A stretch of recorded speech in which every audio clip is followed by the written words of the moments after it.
শ্রী পরমাত্মনে নমঃ। গুরু মহারাজের চরণ কমলে জানাই আমার শতকোটি প্রণাম। ভারতবর্ষ আধ্যাত্মিকতার দেশ। এখানে বসবাসকারী ভারতবাসীগণ কোনো না কোনো ঋষির পুত্র।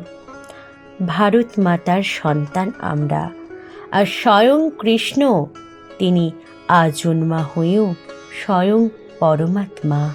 তাকে অনুভব করতে হলে নিজের শুভ প্রচেষ্টার দরকার, নিজের সাধনাতে লেগে থাকা দরকার। শুরু করছি পরমহংস জ্ঞানানন্দ মহারাজ রচিত গিরিনির্ঝর কাব্যগ্রন্থের অন্তর্গত প্রথম খণ্ডের হর্ষ বিভাগের প্রথম কবিতা, ওঠো ওঠো ওঠো। উঠো উঠো উঠো, জাগো জাগো জাগো, শোনো হে অমৃতপুত্র, তুমি দেবভূমি ভারতের বাসী, কোনো না ঋষির গোত্র।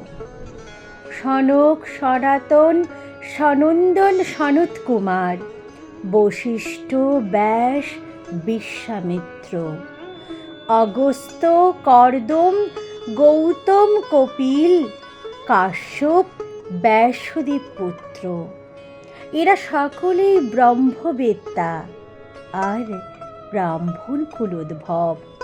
এরা সকলেই মহাতপস্বী, তপোধন সুবৈভব।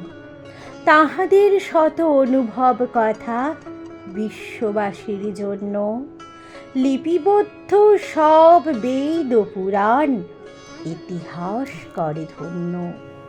এখনো বিশ্ববাসীর দ্বারে দ্বারে ভারত মাতার কথা, ভারতবাসীর মহিমা কত কি স্বর্ণাক্ষরে যা গাথা।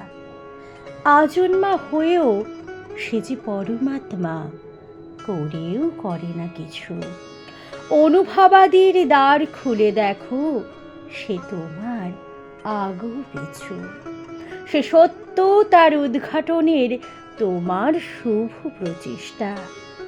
যেমন বা তুমি, তেমনই তোমার সাধনেতে হোক নিষ্ঠা। হরি ওম তৎসৎ।